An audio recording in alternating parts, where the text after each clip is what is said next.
भैया वाली कहती है कि का ये सखी काहे इतना दौरत में बाड़ू हो। भीतर भीतर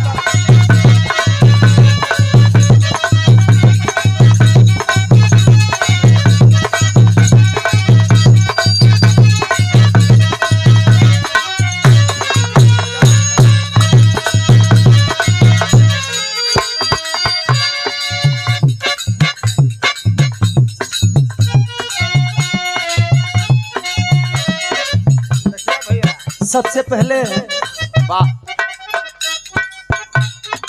बलिया जिला के ऐतिहासिक गांव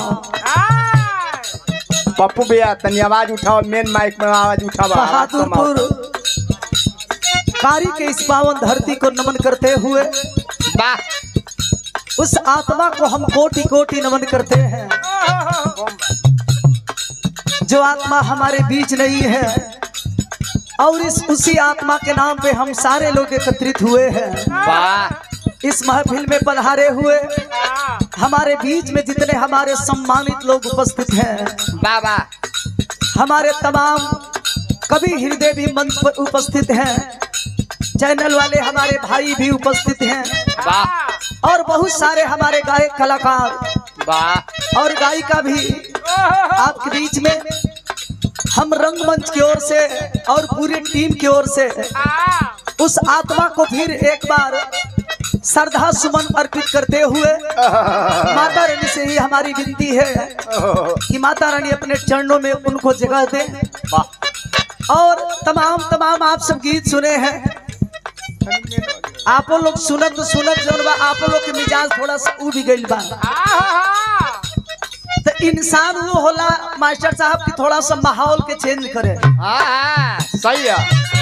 और आदेश भी भाई बड़ा सुंदर गीत के संकेत हमारे मास्टर साहब करतनी। कोनो दुल्हन के ही ठंडी में बड़ा परेशानी बा। ओढ़ना नहीं मिलत, बिछौना नहीं मिलत। आप लोग जानते बनी कि मर्द मेहरारू में थोड़ा सा अनबन होत रहेला। अरे वो तो छोड़ा, रजाई मिलत ना। मेहरारू बड़ा परेशान भी है ठंडी के मौसम में। अपने बगल वाली से कहती है, का कहे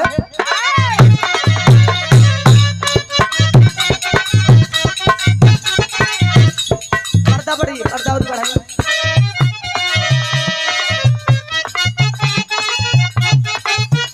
दुल्हन अपने बगल वाली से कहती है,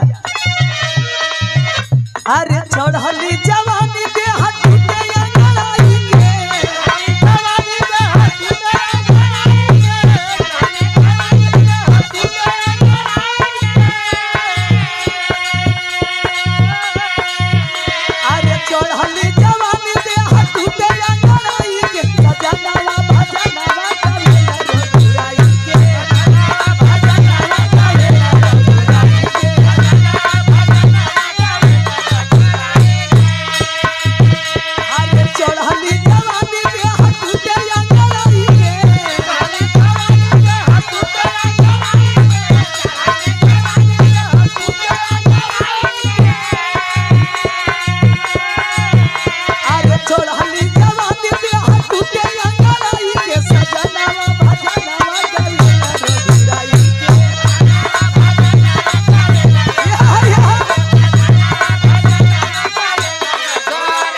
जिनको आप लोग गायक के रूप में नहीं जज के रूप में भी आप सब देखे हैं। मंगल पांडे, चित्तू पांडे, वीर लोरी की धरती से आदरणीय श्री सुरेंद्र यादव जी,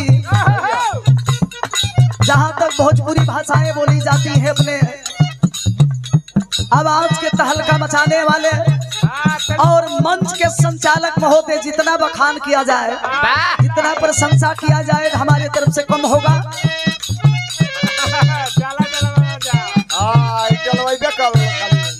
और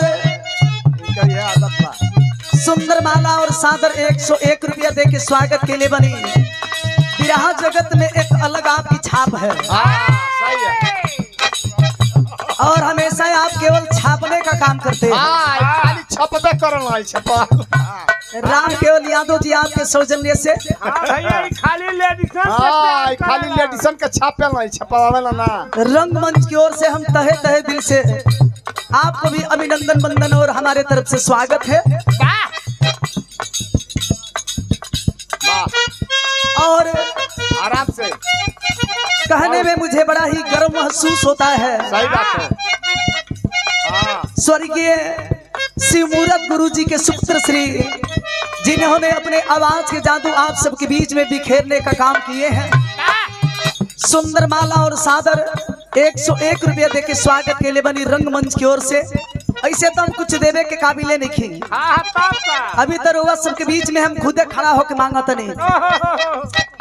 ऐसा मत महसूस करब जा कि नहीं पैसा खड़ा होके मांगत नहीं। आशीर्वाद हो आशीर्वाद। आशीर्वाद हमारे लिए श्रोता ही भगवान के रूप होते हैं। सही है। तो राहुल यादव जी को हमारे तरफ से कोटि कोटि नमन। आशीर्वाद। आशीर्वाद नहीं, हम तो खुद छोटे हैं। छोटे हमार ना हो। विराह जगत में सबसे अपने आप के हम छोटा महसूस करीला। चाहबे करी तू छोट है। रंगमंच की ओर से आपके भी अभिनंदन वंदन स्वागत बा। माता रानी जिंदगी के हर मोड़ पर सफलता दे। अपने मर्द से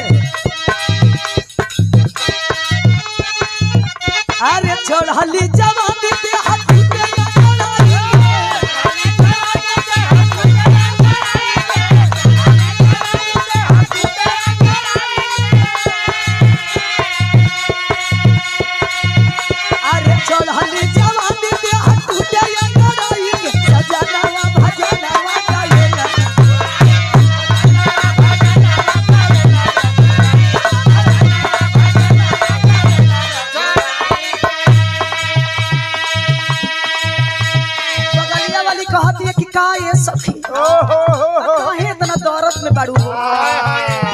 भीतर दर्द होता। स्वागत बहनी लोग के नाम करे कहे का कहे एक राह देखी देखी हम एक राह देखी देखी